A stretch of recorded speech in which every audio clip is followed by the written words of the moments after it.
दोस्तों अब आ गया हूँ मैं कुमाऊँ में, और ये गढ़वाल से घूमता घूमता कुमाऊँ पहुँच गया हूँ। और एक महीने में मेरा ये दूसरा ट्रिप है दोस्तों।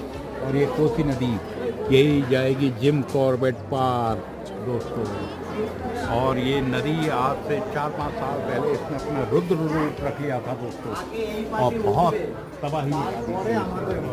वो देखिए ऊपर दूर दूर कितने पहाड़ों पे गाँव ये लोग कैसे मैनेज करते हैं दोस्तों।